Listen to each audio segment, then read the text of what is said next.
کہتے ہیں کہ شیخ القادر جیلانی رحمۃ اللہ علیہ کا ایک مرتبہ بیٹھے تھے تو کسی نے آ کے خبر دی کہ جی وہ آپ کا جو مال کا جہاز آ رہا تھا نا، وہ جو کنسائنمنٹ آ رہی تھی، تو اطلاع آئی کہ وہ سمندر میں ڈوب گیا۔ آپ تھوڑی دیر خاموش رہے، فرمانے لگے الحمدللہ۔ کوئی 2 گھنٹے کے بعد پھر ایک آدمی دوڑتا ہوا آیا، حضرت وہ جو پہلے اطلاع آئی تھی نا، وہ ڈوبتے ڈوبتے بچا اور وہ بخریت کنارے کے اوپر اتر گیا۔ تھوڑی دیر خاموش رہ کے فرمایا الحمدللہ۔ اب خادم بڑا حیران، حضرت ڈوبنے کی اطلاع ملی تو الحمدللہ، بچنے کی اطلاع ملی تو الحمدللہ۔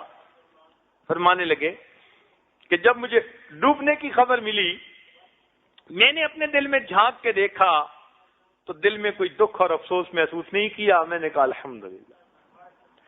اور جب بچنے کی اطلاع ملی، میں نے اپنے دل میں جھانک کے دیکھا تو کوئی خوشی محسوس نہ کی، میں نے کہا الحمدللہ۔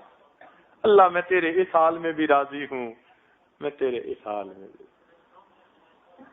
چنانچہ ایک بادشاہ تھے، انہوں نے دیکھا کہ ان کے مریدین بہت زیادہ ہیں اور نیکی لوگوں میں پھیل رہی ہے اور زندگیاں بدل رہی ہیں، تو وہ بڑا خوش ہوا اور اس نے اپنے ایک سپاہی بھیجا اور اس کو ایک کاغذ دے کر بھیجا کہ میں نے ملک سنجری کی حکومت آپ کو دے دی، یہ جائیداد آپ کی ہے، اب آپ اس جاگیر کی آمدنی سے اپنی خانقاہ کا خرچہ چلائیں، لنگر چلائیں۔ انہوں نے اس کو پڑھا تو پڑھ کے اس کے بیک سائیڈ پر اس کا جواب لکھ کے واپس بھیجا، اور جواب بڑا مزیدار لکھا۔ جواب میں پہلی بات تو یہ لکھی، میرے بخت کالی رات کی طرح سیاہ ہو جائیں اگر میں تیری پیشکش کو قبول کر لوں۔ میرے بخت کالی رات کی طرح سیاہ ہو جائیں اگر میں تیری پیشکش کو قبول کر لوں۔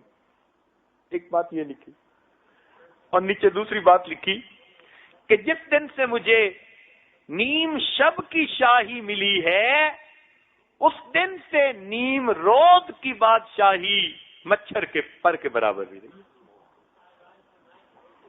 تو یہ لوگ نیم شب کے بادشاہ ہوتے ہیں، اس وقت میں اپنے ہاتھ اللہ کے حضور پھیلاتے ہیں اور پھر پروردگار ان کی مرادوں کو پورا فرما دیتے ہیں۔